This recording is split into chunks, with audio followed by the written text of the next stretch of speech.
your help this week because I have a Christmas gift request from one of the little ones in the family, and I know nothing about D&D. They're requesting a D&D starter kit, like how you get going. And I have never really played D&D, so I don't know what to. I'm assuming there's dice. I'm assuming there's a book. And I'm assuming there's like some kind of special pre-printed piece of paper that you write down the nerd stats of your character, right? Yes. But I don't know what do you need to play D&D? I genuinely don't know. Well, I can help you out here because I've been down this road before with both of my sons, putting things together for them for Christmas presents or birthday presents or what have you. And I've got a little starting kit for you here that's tried and true that I feel pretty confident in suggesting. Yeah. Because both my kids have now gone on to become DMs and they run their own games and they've got their own groups. So this has been pretty good. I would get them the 5th edition player handbook. Okay, first of all, what does that mean? 5th edition? What does that mean? They've had a number of editions, and the rules and the play changes a little bit from edition to edition. What do you mean? What does that mean? The play changes, like. If I roll a 5, the dragon bursts into flames. Oh, we got rid of that rule. Oh, I like the 4th edition better when the dragon turned into flames. Well, they've been trying to perfect the game with edition after edition, and some of the rules change. Like sometimes you might roll for charisma, for example, whereas that might not have been an option in previous games, right? So they expand what you're able to do. They add some categories. One thing they have done in subsequent categories that is very good, one thing that I know my I don't know whether this is official, but I know my boys are a little bit passionate about it, is in terms of like predetermining behavior based on the race of the character. Like an orc, for example, all orcs are just assumed to be evil. Okay. And my kids are like, I don't know that I like that we say, well, you were born an orc and therefore you're evil. Oh, right? I like your kids' attitude on that. Yeah. So they've changed, and that's when you take your own spin on this stuff. So even though like the 5th edition doesn't have that mentality, you just enter into it. It's how you play it, right? Right. So the first is thing that kind of like house rules for Monopoly? Like in our house when we play Monopoly, if you do this, then you get $200. Yeah. Okay. If you get really far into it, they call it home brew. You're home brewing a character or you're home brewing a rule set. Oh, wow. But that's way down the line. And here's the deal. You can buy a D&D starter kit, but what happens is a lot of it is condensed. It's like buying the expurgated version of a book or a condensed version. You get kind of a smaller monster manual and that sort of thing.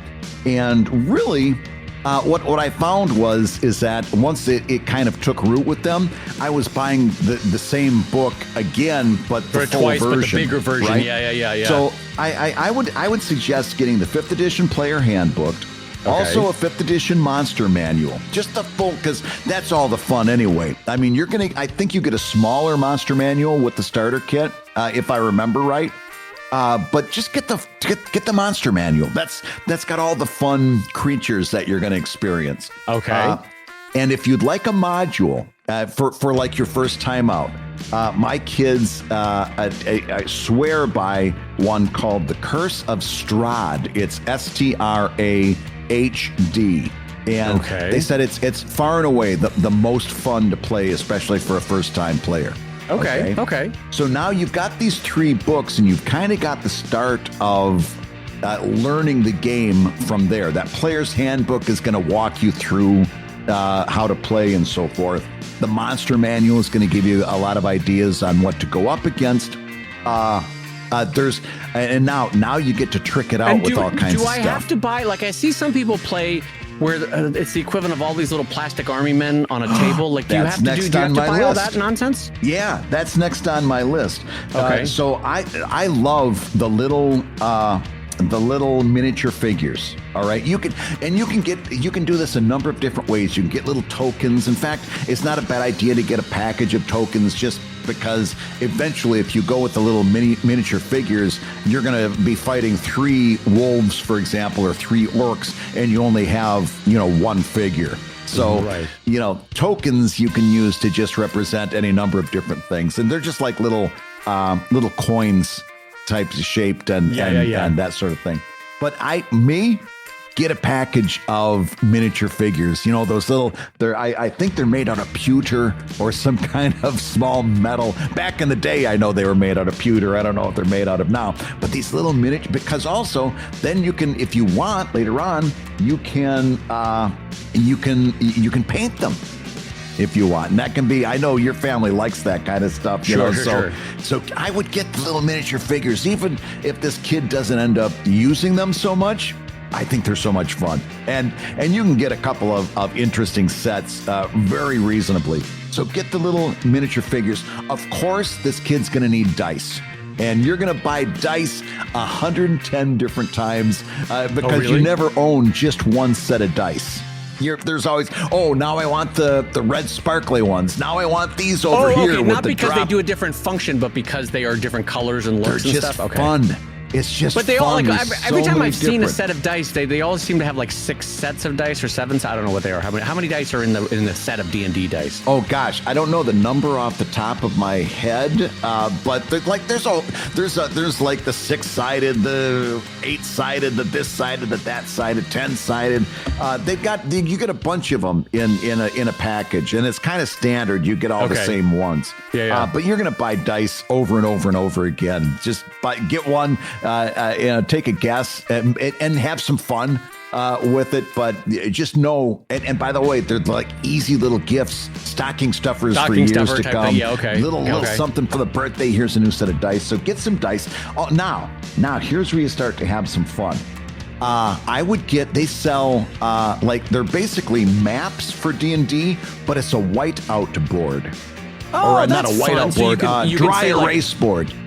And so you could say, here the monsters coming, you draw arrows, like here the monsters coming this way, or you... And it's all dry erase, so you can do it over and over and over again. And that's if you don't own the army men? That's if you just want to use arrows? Oh, no, you put the army men on the board. Because it's got a grid. It's got a grid on it, and the whole thing with D&D is you move so many places. It's so you kind of keep the game a little bit true. My character can move 3 spaces per turn, for example. Right. So he can't run from one area to the other. He can only go 3 spaces at a time. Well, can I ask you, because do you remember how in the 50s, or maybe even into the 60s, there were those guys that did model trains, and they would build a whole world in their garage for a model train, and there's like, well, I've got the snow area over here, and I've got and the train goes around, and look, and I stop it. I've seen online people building whole table rooms of these are the mountains of Blackloon, and over here is the lake of La Crosse, and you don't want, and they're building a whole thing for their little army men. Is that required, or does that just make it more fun if there's a whole physical thing? That's when you really get serious about it, or you really, that you can get a little carried away. Because I didn't know how much I was about to spend on this one. No. And as a matter of fact, like so far, everything that I've said up until the map, you kind of need, but now I'm talking about really tricking this out for a Christmas present. Let me ask you, how much is all the early stuff? What am I looking at? $50? Am I looking at $100? How much is? Oh gosh, you know what? I haven't priced it in a while, but I'd have to stop and bring up Amazon. But the books are going to be $20 range if I remember right. Oh, okay, not too bad. Yeah. So they're not terrible. The dice is going to be very reasonable. By the way, great margins for them, because I'm assuming all that's black and white, and that's a good business. Oh. Well, I don't remember. I'd have to take a look, but overall, you're right. They're great margins. And I know I'm asking a lot of questions. Does the monster manual get updated, and how do new monsters get added? Because new monsters are being imagined at different times, but they update it over time. Yeah, but by who? Is that fans submit them, or is there some writer going, now there's the 3-legged crocolox and you can only kill him with French toast? Is there a writer coming up with them, or what is? I think that's a good question. I don't know. If that's someone's gig to come up with monsters, that's pretty fun. Yeah, no, that'd be a good gig to have. So let me finish this out real quick. So I can give you the rest of it. So if you get dice, if you want to make, and by the way, this is, if you don't do all this for Christmas, you put this, shuffle it right over to the birthday list. That's what I do with my kids. So am I kind of committing to this the way I had to do with Pokemon, where I'm like, oh shit, I'm in for a couple $100 over the next couple of years? Is that what's about to happen to me? Little bit. It's not like bowling, by the way, you can just go up and rent your shoes. Well, I think we can admit as web cartoonists, the margins on the Pokemon business are freaking insane. Yes. They're making so much money off of a printed piece of paper. It's ridiculous, the invented value of that in terms of market perceived value. Anyway, keep going. And that's perceived value. Okay, so if you're going to get some dice and you want to make it a little bit extra nice, there's all kinds of different dice holders, right? I'm sorry, what? And they're just holders that you put your dice in. And Scott, if you go to the Table Titans website... Wait, what do you mean hold my dice? Like just a bag to hold dice? It's like a special bag or a special little package. Or you can have a little treasure chest that you keep your dice in. You can have a little for fuck's sake, a treasure chest. Sorry to cut. Seriously, Dave, I'm telling you, write it down. This stuff makes excellent birthday gifts. Have people not heard of a Ziploc bag? What the heck? A treasure chest? No, you can't walk in. If you're going to be playing, remember, this is all about doing it with your friends. You can't just walk in with a paper Ziploc bag. You got to have a little dice holder. So wait a minute. Panache. People walk, like grown adults walk in and be like, look at my new treasure chest that I hold my dice in. Dude, you have no idea. I guarantee you, Scott Kurtz from Table Titans has sold these by the gross. Well, he's God bless him for doing it then. That's great. He's got a little dice holder that looks like a beholder, which is a creature with that's like cute. 10 eye stalks. That's the eyeball thing? Yeah, right? Yeah. To their credit, by the way, that's like the one kind of trademarky creature that they super market and own, right? Yeah. The beholder, yeah. Because even I, who don't know anything, know about the eyeball creature. Yeah, okay. Yeah.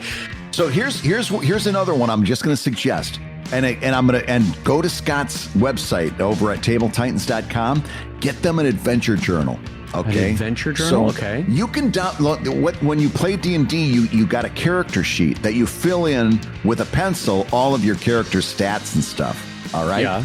And you can download these as a PDF. And do you just whole cloth create those stats, or how do you do it? You got to roll for the stats, so you go through. That makes more sense. Yeah, and you make them up as you go along. Because otherwise, it would be like when my little one wanted to play superheroes, and they were always like, "And I have laser beams, and I can fly, and I have." You're like, all right. I guess I'm losing this superhero battle.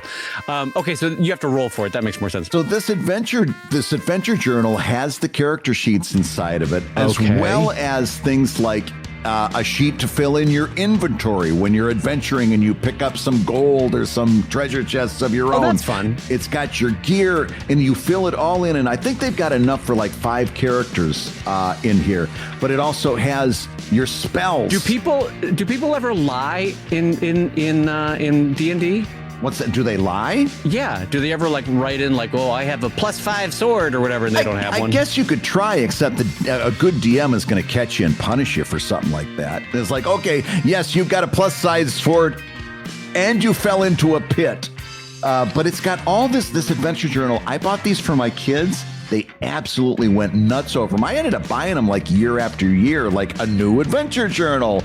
And then they fill it in with their new characters and new adventures. Well, now, can I ask you, because this is where how much of D&D is just you doing voices, or is that not allowed? Are you supposed to do voices, or you're not supposed to do voices? You can get super creative, because at the end, and as a matter of fact, so I got to tell you, this morning we did a little pre-show, and you said, hey, we might be talking about building a D&D starter kit. So I immediately opened up my group chat that I've got with my boys, and I said, hey, what's the perfect starter kit? And so a lot of the stuff is from them, and they have all, in fact, they're both if later on and if this takes with your kid and they want to DM their own games, they both offered on their own to jump on Discord and do like a one-shot with them and just walk them through how to DM. Right. So that's on the table as well from the brothers Guigar. But what they both said about, and it opened up an argument that went on for hours over editions and books and what version and all this other stuff. But the bottom line, they said to tell your kid this, and this comes from Max: fun is more important than rules. There's a lot of rules in D&D. Okay, good. That's what I was sort of curious about, because I would want to be a sarcastic, jokey person in the game, and I don't know if that's allowed or not. Like, it's at my table, it's encouraged. You know, it's all about. It's not. Really is it about the people you play with? Like the moods can change table to table. It's not about the story. It's about the experience. It's about sitting down with your friends and having fun. The story is secondary.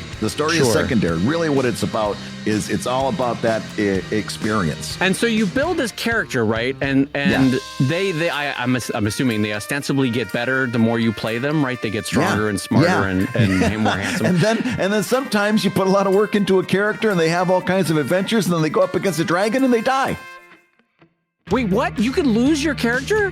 If they run out of life points, they can die. And then what do? You just have to sit and watch your friends play, and you got your second knuckle up your nose as you're sitting on the side of the table? If you don't have a healer that's able to bring you back, or good Lord, a necromancer in the group, you're done. And then you can roll a new character, and the DM says, and they stop at the town, and a new character walks in, and their name is Flint Thornbottom, and he's a dwarf. No and blah, way! blah, blah. So then you have to flip pages of Scott's Adventure Journal and start a whole new one. Start a new one. Yep, absolutely. That would suck. And everybody else is like super leveled up, and you're like, oh, I've got my wooden sword made out of twigs. Great. Exactly. Exactly. Well, wait a minute. So someone has to be a healer. There's got to be someone in your group that's a healer. That's their whole job. It's good to have a healer. It's good to have a healer, because then when you get low on points. How boring though is that as a job? Like you don't get to fight or do anything with dragons. You're just like, I'm standing in the back with my penicillins. Well, it depends on what you bring to the part. I mean, listen, there's also a part called a bard. And their superpower is like their playing job is music to get drunk or something. And sing. Yeah, and to pursue some of the townsfolk. But you can play this character and make them as imaginative and as wonderful as you want. It's like that old saying about the theater: there's no small parts, there's just small players. It's the same thing in D&D. If you bring something to that role of the healer, you can have a great time. But how would you, like, if you walk into a room and there's a dragon, I don't know what the beasts are, like a beholder or a dragon, whatever it is. Yeah. What the hell does the healer do? The healer rolls to run away. Like, what does the healer do? You'd stay back towards the back, and you're just throwing antibiotics at people. Here, keep going. Take these antibiotics and. You reach into your magic bag of holding of antibiotics and you hurl. The healer rolls for laparoscopic surgery. No, I'll help out when the dragon goes. Well, all right. On that note, I'm going to say hello, everybody, and welcome to A Confused Comic Lab, the show about still not understanding D&D and making comics. And doing an 18-minute cold open and making a living from comics. Oh my God, we are 18 minutes in. 18 minutes Holy in, crap. We haven't started the show. I still have so many questions about D&D. Holy we may have to do a special D&D episode where we bring somebody in smart. You know what? I'm not joking. I legit have a ton of questions. I didn't realize 18 minutes had passed. Holy crap. You know what? Let's do sometime. Bring in my sons. They would absolutely love to do an episode, and they'll walk you through everything. Oh my God. All right, and making a living from comics.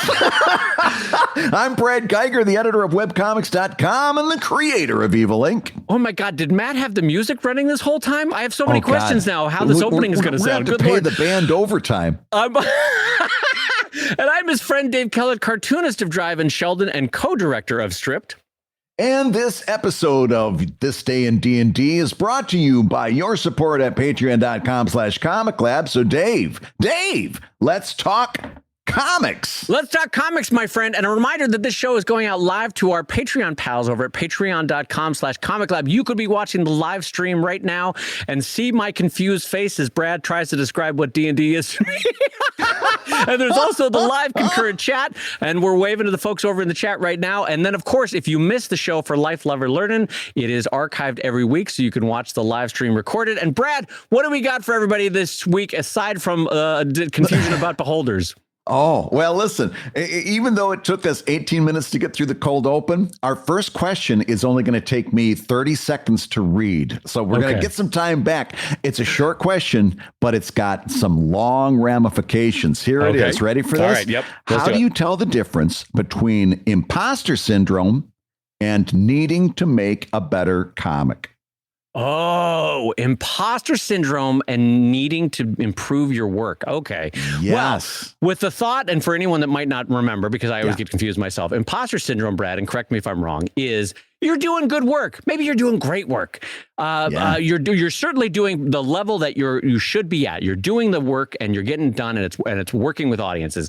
But there's a part of your heart that feels like somehow you have fooled the world, that everyone else is doing good work, but you, Brad Guigar, or you, Dave Kellett, are failing. You're not. Once people discover that you're an imposter, it's all going to come tumbling down like Jenga, and it's all a house of cards.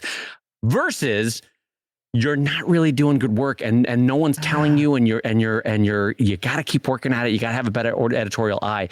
Here's the thing. I think to be able to distinguish the difference, you kind of have to recognize that when you're creating comics, you're doing three roles, right? The first role is the artiste. That's the writer, that's the artist, that's the person that creates, that's the spark, right? You're drawing, you're writing, you're crafting a world, you're building the characters, all that sort of, you're getting the storyline going, oh, it's great. But then you step into a second role, and that's the editor, and that's trimming down the text, that's changing the way, that's trying to angle the story in a better way, that's reframing how you're drawing a panel, that's redoing how you're laying out a page or how you're going to do a book. And then I think the third role that you have is this imaginary reader in your mind. And for those that are joining us on ComicLab over on Patreon, you know that we oftentimes do Writer's Room, and you can hear Brad and I saying, that's a great joke, but the reader is going to interpret it this way, or the average reader is going to misinterpret it this way. And so we put ourselves in the shoe of a reader. And I think those second two roles, those of the imaginary editor and the imaginary reader, are how you know the difference between imposter syndrome and actually needing to improve your work. What do you think, Brad? How do you think that works out? Okay, so here's what I think about this. Imposter syndrome is this feeling that you don't belong in the room, right? Like, whatever room that is, if it's like an imaginary room full of web cartoonists, you don't belong in that room. You're not good enough for whatever reason, you don't belong. And or if that room is a physical room, like an awards ceremony, you don't belong in that room. Imposter syndrome is this feeling that you don't belong in the room. And I'm going to tell you that having imposter syndrome is a question of kind of convincing yourself that you do belong in the room. But that doesn't mean that you don't have to still try to improve your comic. Do you know what I mean? Oh, in other words, you can have an internal need to continually do better without feeling like an imposter, right? And I can walk into any room, at least comics related. I can walk into any room and feel like I belong in that room, and still realize that I need to do better, that I need to constantly improve. Can I tell you, your framing of this, or your reframing of this, is actually really good, because what you're doing is you're separating out how you feel from what the work needs. And that's really smart, because frankly, it doesn't matter how you feel. No matter how you feel, you've still got to work, whether you're an imposter or whether your work needs work, you both have to work on the comic in both situations. Is that what you're saying? So like, in a way, it's a little bit like, yes, you have feelings and those are valid, but no matter how it stands, you still have to work on your comic, right? Yeah. And I think some of this, and that's why I wanted to rephrase that, because I think sometimes, and part of this is social media, where we're not able to really talk about things in depth. So, imposter syndrome has become kind of a hashtag, right? Yeah. And people confuse actual imposter syndrome, which is I don't feel like I belong, with I don't think I'm good enough. Okay. Let me rephrase that. They confuse it with I don't think I belong with I don't think my work is good enough. Okay. I think I need to improve my quality. Can you expand on that? Yeah. Those are two different things. Those are two different things. Because I like this thinking, but I want you to expand on that. What do you mean by that? So thinking that you don't belong, thinking that you're a fraud, thinking that you are a fake, that's a completely different thing than thinking that your work needs improvement. And again, it all goes back to realizing that you do belong in the room. That is where imposter syndrome comes from, is this feeling that you don't belong with these other people that are doing the same thing that you are. And we always have to take a pause when we talk about imposter syndrome and differentiate it from situations where there's certain groups that get shoved off to the margins by people saying, well, hey, you don't belong here, right? Whether no matter what that group is, you've got somebody saying, hey, you don't belong here. That's different than imposter syndrome. When you've got somebody trying to push you or your group into the margins, that's different than actual psychological imposter syndrome, where you yourself think, I don't belong here. So we've got to also put a differentiation between those two things, because they're very different. Yeah, that and is talk very different. about psychological imposter syndrome. And again, it's the difference between thinking you yourself think, I'm not good enough to be considered part of this group, which is one thing. That's actual imposter syndrome. And this broader topic that social media kind of lumps all this stuff in with, where you think, hey, I'm good.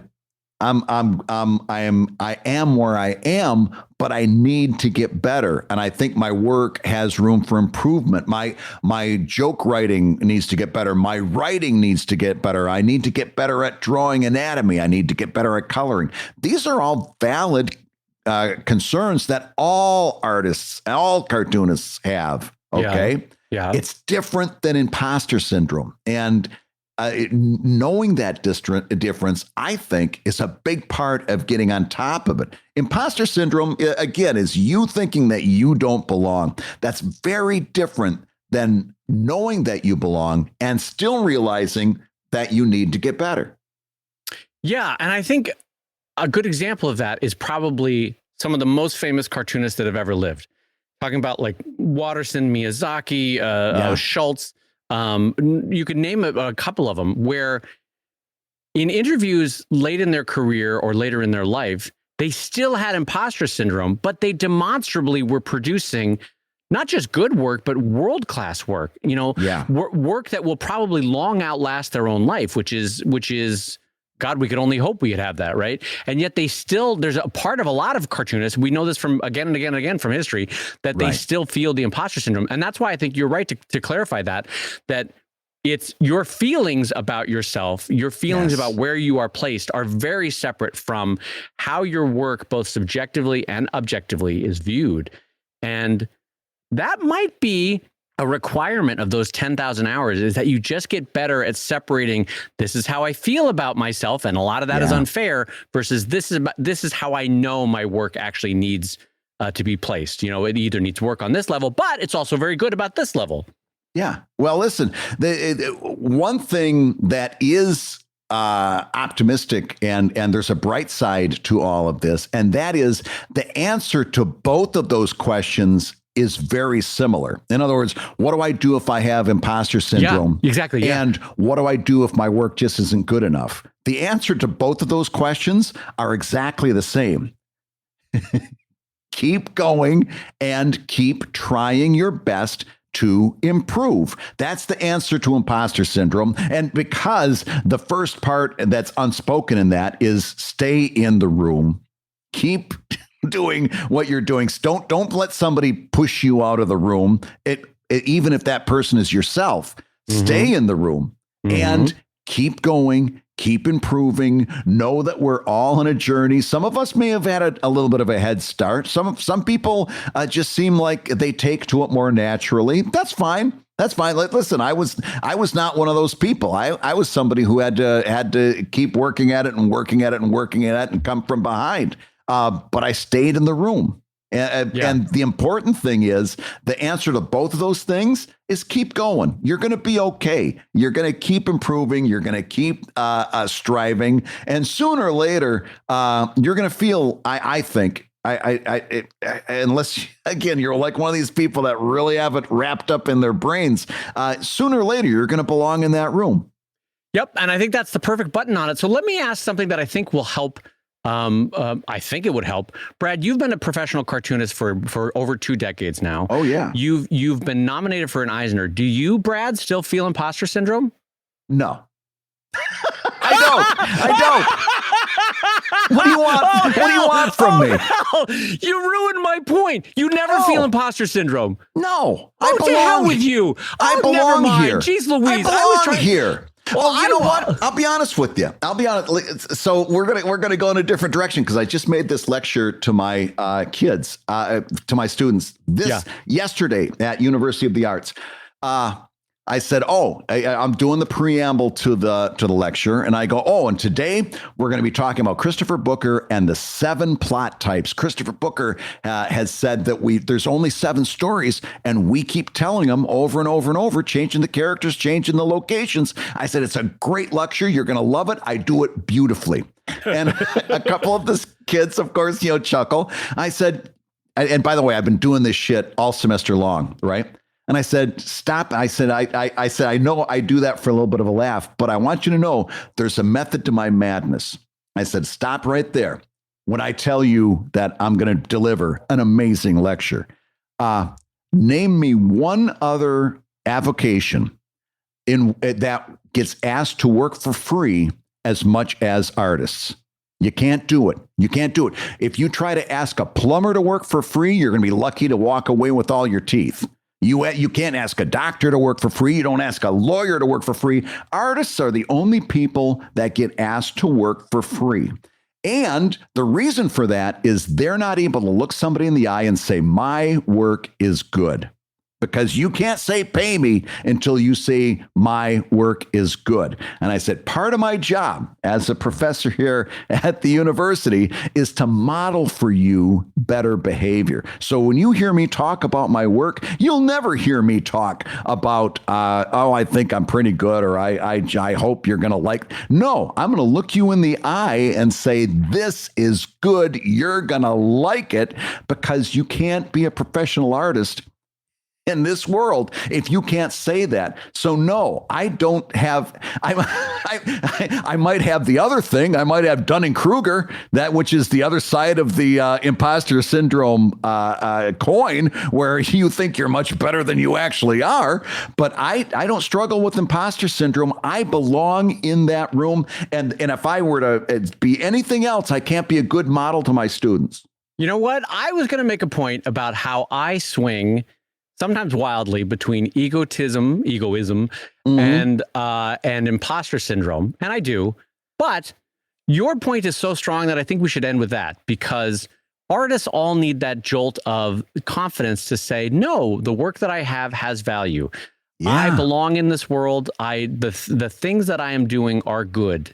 And I think we should leave it there, because any point that I was going to make is not as strong as what you just said. Hey, if you're listening while you work, take a minute to stand and stretch. And while you're doing that, we're going to tell you why you should join us on Patreon. When you do, you're going to get hours and hours of podcasts that we've recorded just for backers. And exclusive Patreon posts that go even deeper on ComicLab topics. And access to our exclusive Discord server, which is a thriving community of professional cartoonists. So you can support the show you love and get tons of actionable resources for your own cartooning. And listen, if you can't swing a pledge this month, we get it.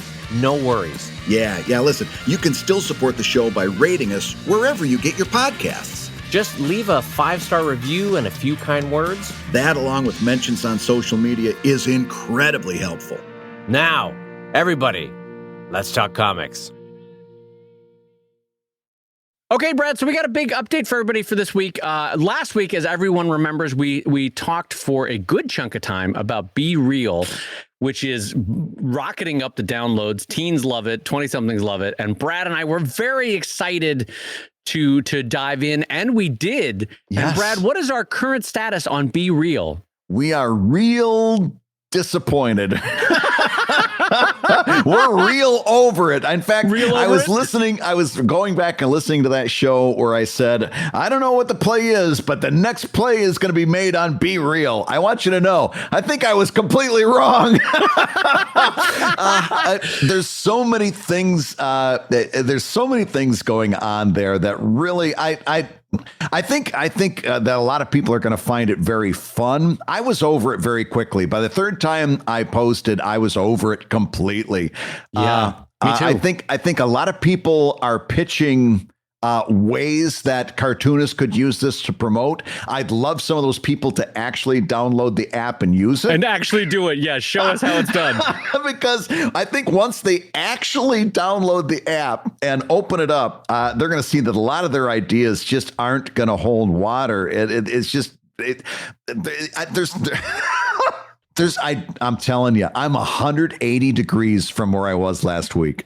Yeah, I will say this. First of all, I agree with you. I already uninstalled BeReal from my phone, right? I'm getting close. And so here's the thing. I actually stick to our original point that I think that BeReal is demonstrative of the fact that people are tired with overly staged, overly presented social media. That current social media is frankly failing people, which is why BeReal is taking off with teens and 20-somethings. I get that. I still think that's true.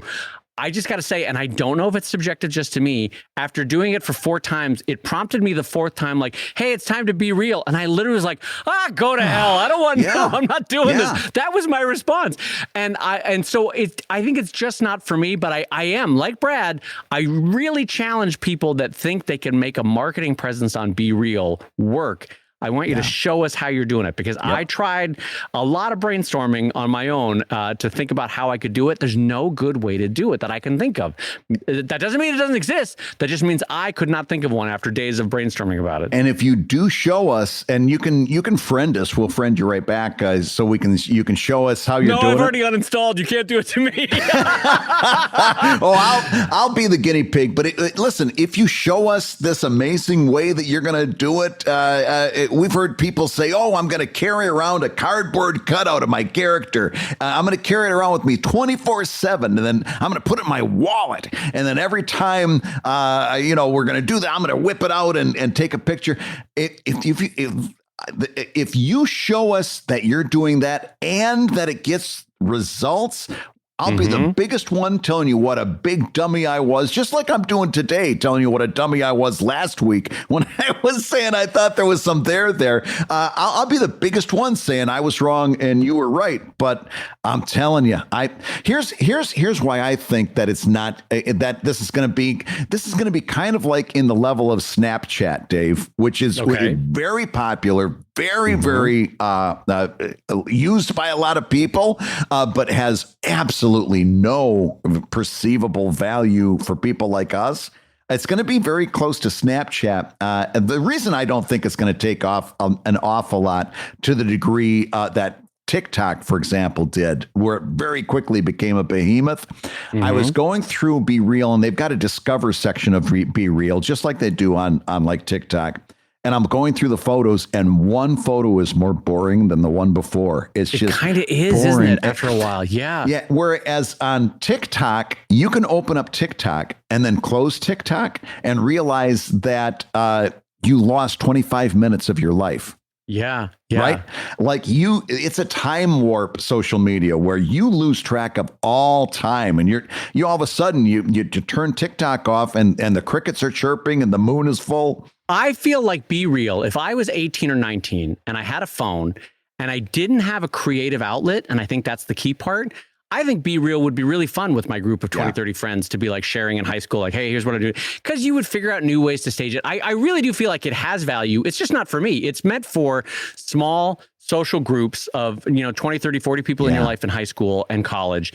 I could see how that would be fun. I feel the way about BeReal the way I feel about like Inktober, is that if you don't have a creative outlet, Inktober is great for just prompting you to get moving. Just be creative and share, right? In fact, it's kind of like D&D. It's like you don't have a creative outlet, but you want to be creative with friends. BeReal is perfect for that, I feel like, But if you have a creative outlet, you don't need BeReal. You don't need Inktober. You don't need, I don't know, you maybe don't need D&D. Is that it seems like I like to pour my creativity in something that I can share publicly as a finished product. But if you're 19, I see the value in BeReal. You just want to do some dumb photos and share them with your friends. I get it. That's fine. And frankly, I think it's a healthy alternative to Instagram and TikTok for them. Yeah, absolutely. So, Dave, do you have another update for us? I did, Brad. I wanted to share this one thing about numbers with you because I think it demonstrates that this is a marathon, not a sprint. I had a cartoon this week get retweeted by someone with 2.5 million followers, and that's a fair amount of followers.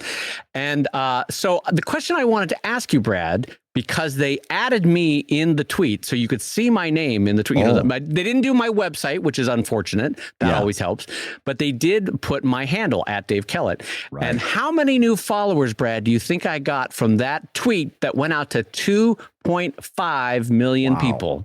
Okay, and this was on Twitter? It was on Twitter. So let's just use a little back of the envelope math. 10% of 2.5 million is 250,000. So that's what I'm going to assume. The algorithm showed actually saw that. 10% actually saw it. 10% actually saw it. Now you've got 10%, and what would 10% of now? Another thing to consider is 10% of that 10% of those 250,000 people, right? How many of them had retweets turned off? Do you know that setting where you don't see retweets from a person? So there's a person that immediately knocks off a couple 10,000 people. So let's take 10% of that. Let's combine people who had retweets, people who were just scrolling past, people who just were paying ancillary attention. The phone was on the side of the kitchen. So 10% of that brings you down to 25,000. Now, you don't have to tell me who this person was, but was this another cartoonist or what? Give me that's a good question because the fandom of what this person's fandom was. That's a great question. The fandom was similar. He was a director of a Hollywood film who's known to be working in pop culture genre. So superheroes, fantasy, that kind of stuff. So not dissimilar from what Sheldon does in terms of, pop culture joking. But you're right to say that these were not necessarily people looking for comics. Right. Now that's going to take a huge chunk. So I'm going to turn over all my cards.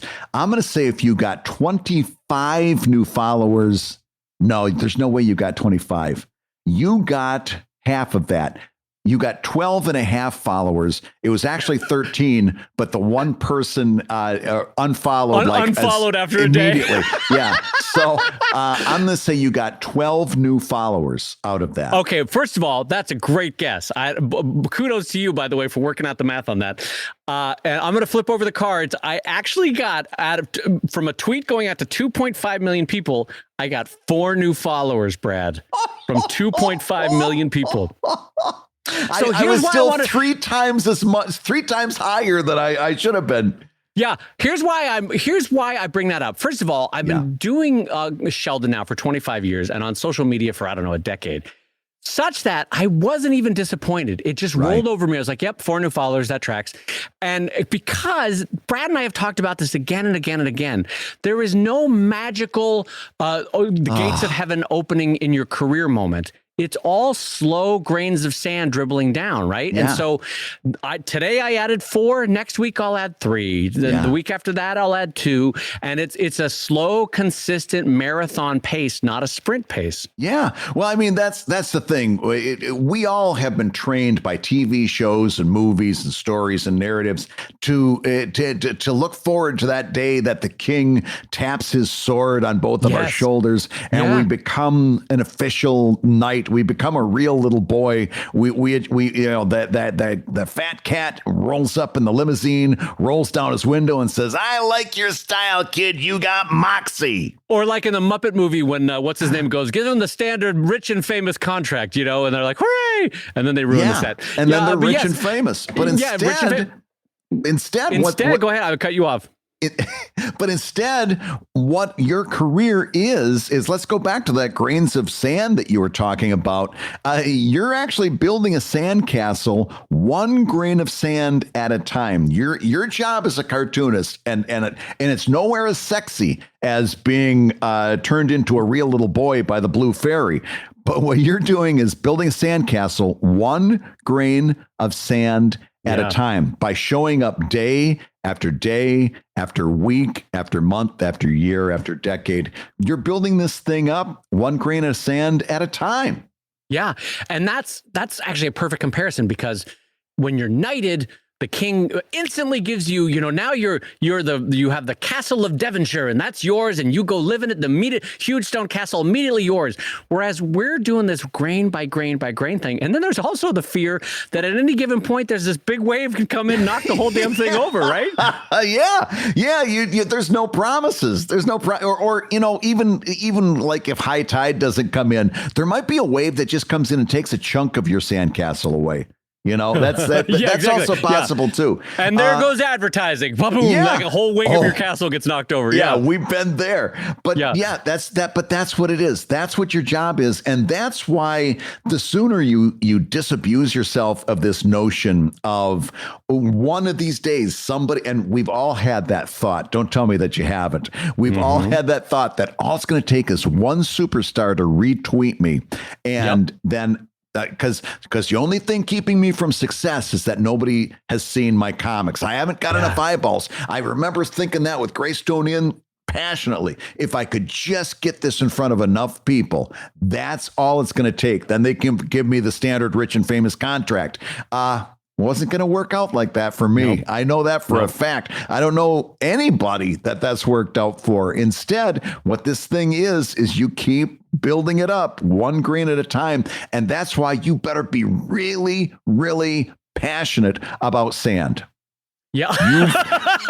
You've got to love sand. You got to get sand in your teeth and love it. You got to get sand in your shorts and love it. You've got to be the biggest fan of sand in your life, because there's days that you ain't going to get nothing but grit. And you know what? I want to do before we move on from this update, I want to do one addendum to this, which is, I think there might actually be value in a retweet to 100 people than to, Brad, when friends of mine, dear friends of my life, who are in Avengers movies, who have retweeted Sheldon comics for me, right? Like, not for me, but because they liked it, that didn't do shit for my life, right? Didn't change my career at all, didn't give me a lot of followers, but people that have 100 followers, 200 followers, 300 followers, what's great about that is it's a smaller social network. They're probably knowing that person and know the value of their recommendations, if you know what I mean. Yeah. And so in a weird, I guess what I'm saying is it's one more thing that every little bit of spreading the news about your comic helps. Sometimes the person that gets you 3 million gets it in front of 3 million people that day doesn't do shit for you, but the person that has a follower base of 100, of whom they all know, they're all people in their life personally, sometimes that can be just as helpful. It's weird. It's weird how that can work, Yeah, just to put a cap on your cap and a hat on a hat. Do you remember I came on the show, it had to have been a year or two ago, when this similar thing happened to me? Somebody retweeted me and it went super viral all over the place, and I could see all the likes and all the retweets adding up, but that person hadn't included my Twitter handle. Oh, God, yeah. Do you remember that? Yes, yes. I think I picked up 4 followers that time too. Yeah. Yeah. You know what I'm saying? You know what I'm trying to say to you? It just didn't matter. It just didn't matter one way or the other. Yeah. Yeah. Yeah. I remember just absolutely grinding my teeth during the show saying, if only they had included my handle. I fell right into that thinking, just as much as I'm kind of saying against it right now. I fell right into it. I'm like, if only they had done that. If only they had done it, I might have gotten 5. Just to reiterate the point, to put a hat on the hat on the hat on the hat. Again, it's magical thinking of hoping that someone or something will come along and turn your pumpkin into a carriage, and then it will all be wonderful, And that does demonstrably, that doesn't happen. To most every cartoonist you've ever met. It's been a slow, consistent, grinded growth that is frankly stronger in the long run, because those quick follows can also become quick unfollows. So the slow, consistent gaining of followers. Anyway, let's move on to our next question, Brad. I've got this coming in from Rodan over at patreon.com/ComicLab. It says, hey, Brad and Dave, I'm considering launching a Kickstarter of my comic. It's been running for 3 years now with 365 updates so far, which is more than enough to fill a book or 3.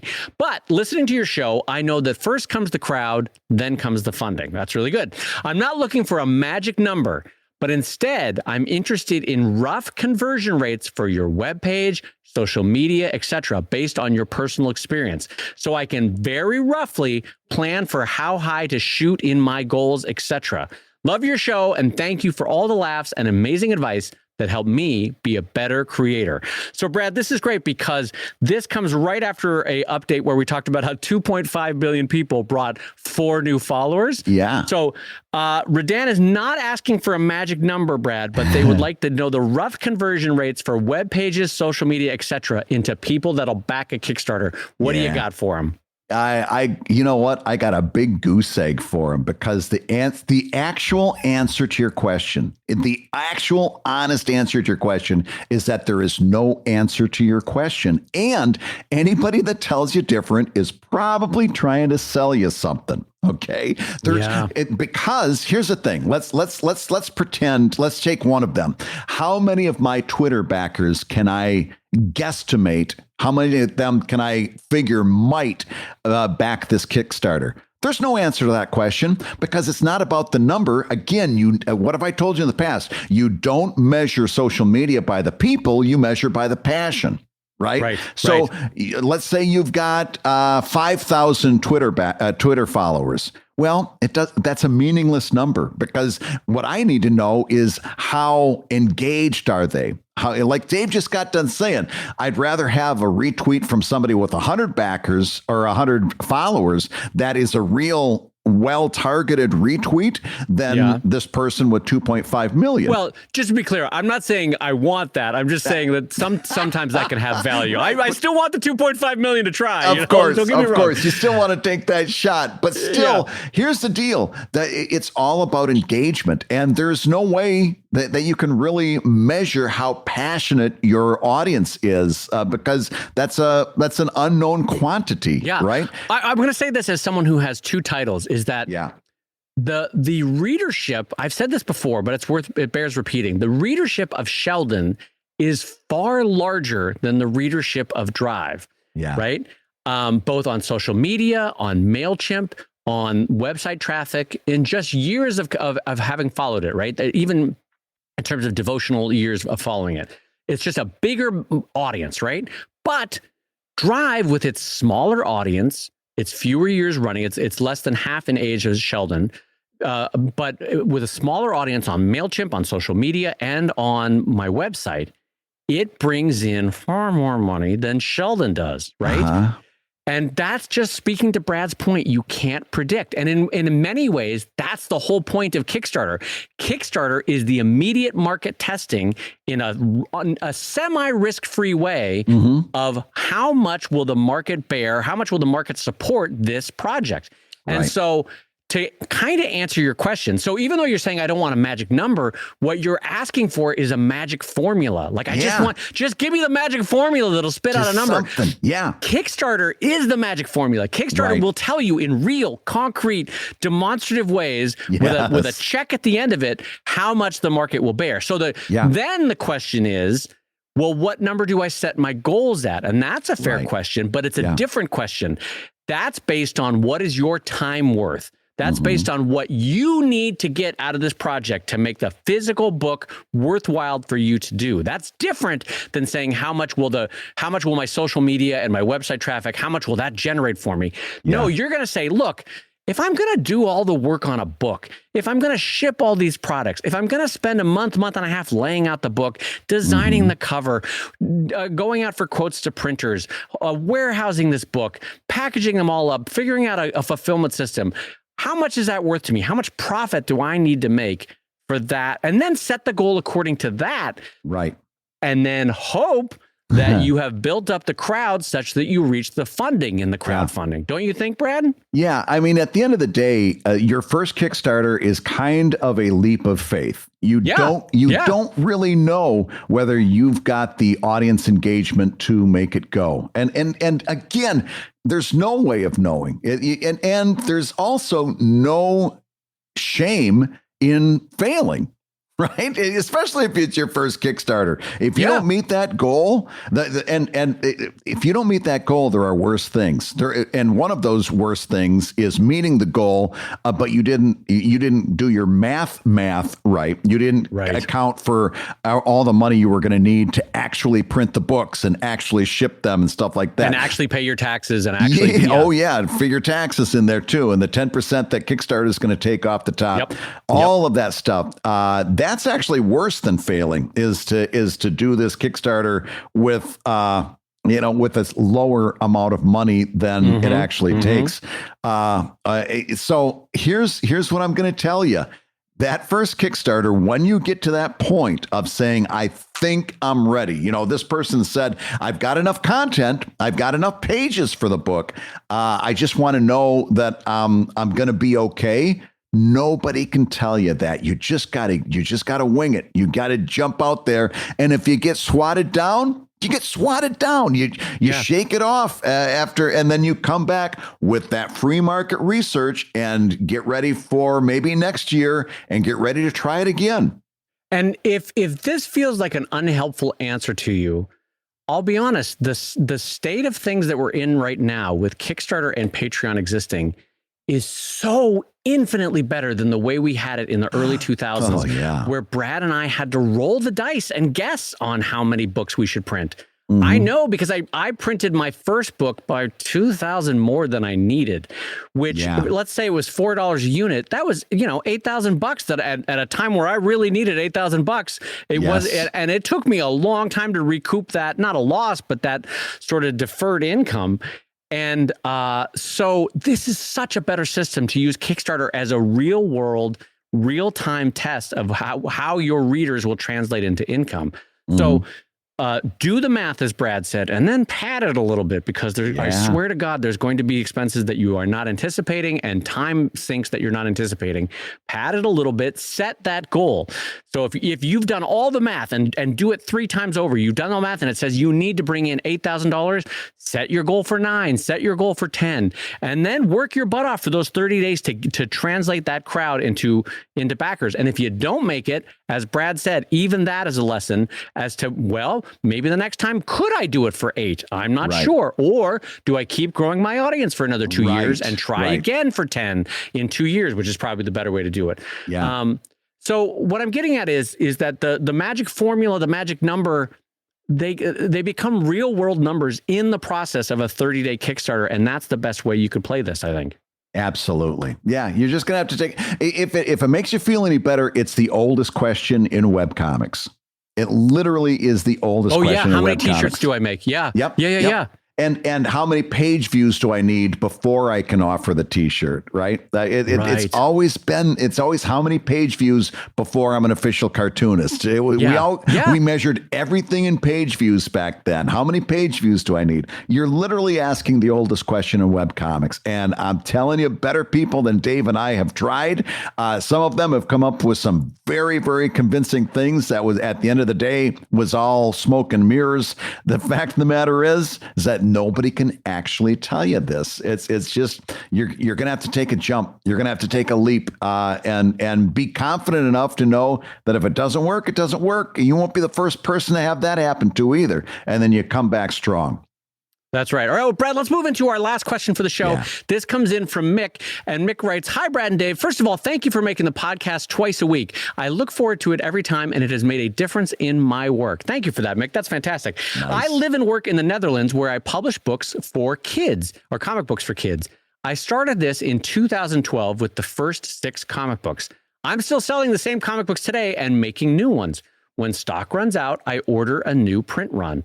I now have 25 comic books. That's fantastic. These books are bought by libraries, parents, schools, and remedial teachers who help children who have difficulty to read. Back in 2012, I chose to set the price at €9.95 in euros a book. But lately, due to the overall rise in costs, the profits have been significantly lower. I'm more or less forced to raise the selling price of my books, like the competition has done. I'm planning to do so in January. I know that Brad has said about pricing, you can never go up. or sorry, you can never go up, always go down. Right. But after 10 years of having the fixed price of $9.95, I feel I have to. I'm planning the new book price of $12.50 to take effect starting on the 1st of January in the coming year. My question is this: how would you go about communicating this new price? Or wouldn't you? Would you make a distinction in reaching out to loyal readers, customers, comic book shops, web shops, etc.?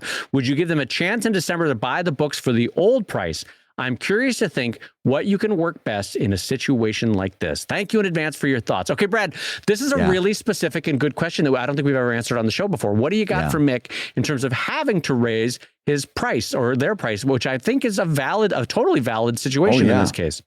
I think so. My general advice stance is that it's very difficult to make that price go up. You can always bring it down, but you can't make it go up. A reprint, on the other hand, especially a reprint after a significant economic inflation, definitely falls into a special category. In fact, you are in a situation where you have to make that price go up to account for the higher printing costs and the higher shipping costs. Without a doubt, you've got to make that price go up. And let's face it, if you're doing a reprint, this is the time you're also reprinting the cover. This is a great time to change that price that has to be printed on the cover, put it on there on the back, and bump it up to where it needs to be so that you can still make your profits. Right. So first of all, do not think twice about raising the price on a reprint, especially if you need it to cover your print margins, to cover your profits. So now the question is, how do you go about doing this? You tell me what you think. I would do as little as possible, because the more you do, the more you turn it into a thing. And the more you turn it into a thing, the more you're going to lose customers. So I think, or you'll at least chap their butts about it. You know what I mean? Right. Like, they won't love it. Is what? Yeah. This is one of those things that you have to have a little bit of finesse as a communicator, and just come out and say, "Hey, just a little heads up, wherever you're doing this on the store or something like that." You can communicate that prices are going up for the reprinted versions of these books, but I would not reach out to people. I would not do this whole thing where here's your, unless you've got a whole bunch you want to move from your warehouse, right? And you're trying to move a bunch of those old ones, and you're at the old price. You got the old price printed on them. If you have a bunch that you need to move, then you do a sale where you say that you can buy them before December and all that other stuff. But I would just simply raise the price. Because here's the other thing. People are not paying as close of attention as you think they are. They're not over there taking notes on your life, right? So if they're and they're not buying the same book over and over and over again. This person that bought volume 1 for $9.95 is not going to come back and say, "Oh my gosh, it's $12.95 now. What am I going to do?" They've already bought the book. This is only going to affect new people, and they will not have bought the new book. So I would do it as matter of factly, and you're not hiding anything. You're not trying to fool anybody. You're just changing the price on your website when they go to buy it. Change it on the cover. If you feel like the need to put the word out, if you've got frequent buyers, but then again, you're telling them, if they're frequent buyers, you're telling them about something that they probably already bought. A simple heads up that the price is going up on the website itself is probably the most that I would do. I don't know that I would do more than that. In fact, the more I talk, the more I don't even think I want to put a message up. I think I just want to change the price and that's what I would advise. Just change the price, because listen, we all live in a world where everyone gets it when price rise and when costs rise and prices change. You go to McDonald's, the French fries that were 50 cents the day before, now 55 cents. No one calls up the CEO of McDonald's and be like, "I'd like to speak to the manager of the manager, please." Yeah, I mean they do, but we make fun of that kind of person, And that's a perfect example, by the way, Dave, because we know that the price of a quarter pounder has gone up steadily over the years. How many times has McDonald's taken out a commercial saying, hey, just a little heads up, if you want to buy the old $6.25 quarter pounder, you got until December. After that, it's going to be $6.99. Never in the history of commerce has a company put advertising out into that. Yeah, and I will say this as someone that has had to raise prices on this or that item. It doesn't matter what it was. Yeah. If I sell this to, I don't know, 1,000 people, 1 or 2 people will come back to me and be like, hey, didn't it used to be this? And I'll be like, yeah, I'm so sorry, I had to raise it. Done. Solved. That was it. Yeah, problem solved. But here's the thing, because it's a part of this is, I'll just speak for me, and maybe this is me projecting. A part of this is the artist's guilt of having to charge anything for our work. Yes. You know what I mean? Like, I'd give it to you for free if I could. It's not really worth anything. And so, if the value of it now is $12.95 in order for you to make a profit, that's the price. Yes. That's the price. Don't feel guilty about that. Because I say this to you because I feel it in my own heart. I have felt that guilt, but sometimes the price has to rise. It just has to rise. And do you know why that price has to rise? Because you belong in the room. Yeah. Yeah. This and that, like, ties, it all ties together. Even if you're a healer and you don't do shit and you hang back while everyone else is fighting the dragon, you're doing your part by throwing the antibiotics at everyone and going, oh, I rolled for laparoscopic. Oh. You still belong in the room, even if that room is a dungeon. Yeah, this all ties together. It all has to do with imposter syndrome. And in each one, let's not to make fun of this person. That's not the case. But I want to. How would you go about communicating this? Would you make a distinction in reaching out to loyal readers? Again, there's guilt in that sentence. Would you give them a chance in December to buy the books? Guilt. All of these suggestions are guilt. Your paper prices went up, ink cost went up, printing. Your price has to go up. There's no guilt involved. This is meat and potatoes, nuts and bolts. Raise that price and don't think twice. Yeah, and also keeping in mind that, inflation is probably going to be 5 to 15% for the next couple of years. I mean, the costs are not. We're in a weird cycle of inflation at the moment. But you might want to just re-examine before you set the new price. Is $12.95 enough? I'm saying this to you as a friend. Just examine in your heart if you don't need to bring it up to $14. I maybe you're like, Dave, you don't know what you're talking about. But I'm just saying, just take another look. What's this price going to be to you 2 years from now? And are you going to need to do this song and dance again? The other thing is, you might want to double check because I think the EU has, or the Eurozone has, specific rules about if you have a listed price, you can't charge above that.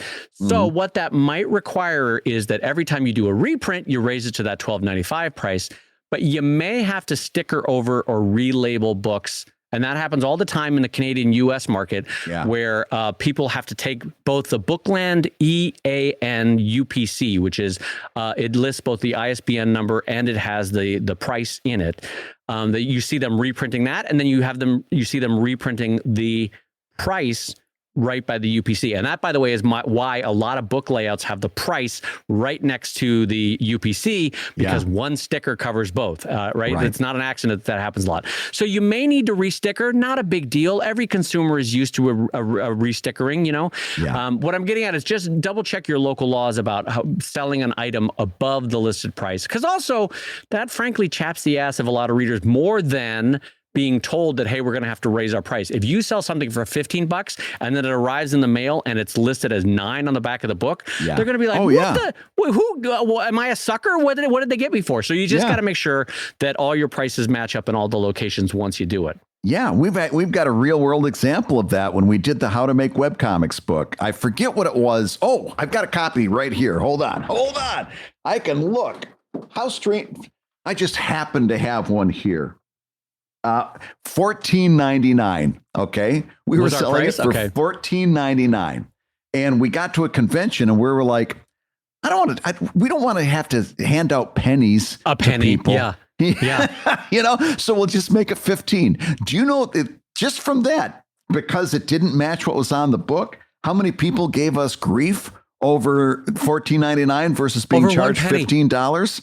It was like, what? It says $14.99 on the book. I was like, are we really going to have this conversation? Are we all adults here? It is important to have, have that cover price match what you're actually charging. That's important.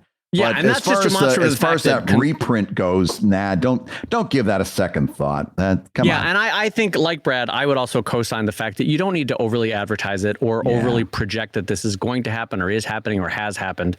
A price is a price is a price. And I think, like Brad, you will find that even repeat customers kind of forgot what the old price used to be. They weren't like at home going, well, they haven't raised prices in 5 years. This is tremendous. You know, that kind of thing. They're not taking notes on your life. Yeah, they've got their own lives to lead. You know, they're not doing that. So, and also, I don't know if have we talked just recently, that whole thing about like, I feel like I've said this before. You've got a toddler and that toddler runs headlong into the wall. As a parent, your job is not to say, oh, my goodness, precious, how are you okay? No, the first thing you do is you watch that toddler. If they start to bleed, then you take care of them. But their reaction is going to be based on your reaction. So what you don't do is you don't go out and say, oh, my gosh, you guys, I'm so sorry, but I've got to raise the price of this book to 12 from 9. And I'm so I tried not to. Because then your customer's reaction is going to mimic your level of panic and upsetness, and you're going to create problems where there weren't any to begin with. Absolutely. That exactly ties into the fact that whenever I've had to do this, my 1,000 customers of a book say, I only get 2 emails. And then to those people, I respond with all the facts and here's how the prices rise and here's why it had to go. But the other 998 didn't care. And so that's the toddler that picked themselves up and kept playing with. And so I don't project my crying onto them or like, woe is me, we have to raise the price. That just introduces panic, to Brad's point. So raise the price, raise it to make sure you're raising it to a price that can last for the next couple of years, because I don't think this is the end of an inflationary cycle. And then also keep in mind local laws as to how much you might have to restick your existing product, but go and run with it. I think you're in good stead and no one will think the worst of you for having to have raised prices. And, we've been going and running with it here on ComicLab for the last hour or so. And I got to tell you, I'm ready for a little inflation of my own. I'm going to have a little lunch in a little bit here as soon as we get done wrapping up. So I'm going to tell you that you've been listening to ComicLab, the show about making comics and making a living from comics. Your hosts have been my kind friend, Brad Guigar, the guide to D&D and the editor of webcomics.com and the creator of Evil Inc. at evil-comic.com. And my close personal friend, Dave Kellett, the co-director of the comics documentary Stripped, also Father of the Year and cartoonist of Sheldon at sheldoncomics.com and Drive at drivecomic.com. I just remembered I did play D&D once with you and Scott and Chris Straub, I think, in some kind of gaming tavern in Seattle. Didn't we play it once? Yes. I have a vague recollection of that. I remember being confused the whole time. Anyway, the ComicLab theme song is used with permission from Andy Creighton at theworldrecord.net, and this episode was edited by the wonderful Matt Woodard of Woodsong Productions over at www.woodsong.media. If you love ComicLab, you can rate and review the show on Apple Podcasts, and you may hear your review featured on a future episode. And ComicLab is made possible by your support on patreon.com/ComicLab, so we'll go ahead and say that twice, patreon.com/ComicLab.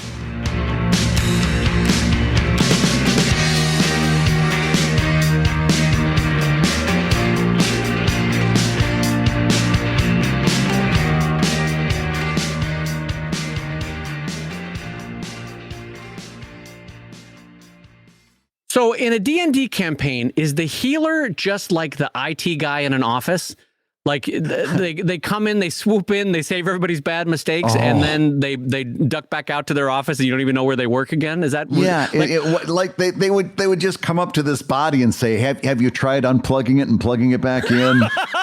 With that sour. That's a great idea. The sour healer that's just being put upon every time, and all of these things are it's the dumbest thing. Last time you called me in, it was a splinter. Are you serious this time? Yeah, like the healer comes in and, there's a guy dead. There's a dragon also dead across the floor. And he's like, what websites were you on that made this happen? Where were you go? Let's check your browser history. What is this Russian website? You knew this was going to crash your computer. I've told you 1,000 times, when you see kobolds, you go the other direction. I don't even know what that is, and I'm laughing. What's a kobold? It's like a D&D creature. It's like a lizard that stands on two legs. Oh, okay. That sounds nice.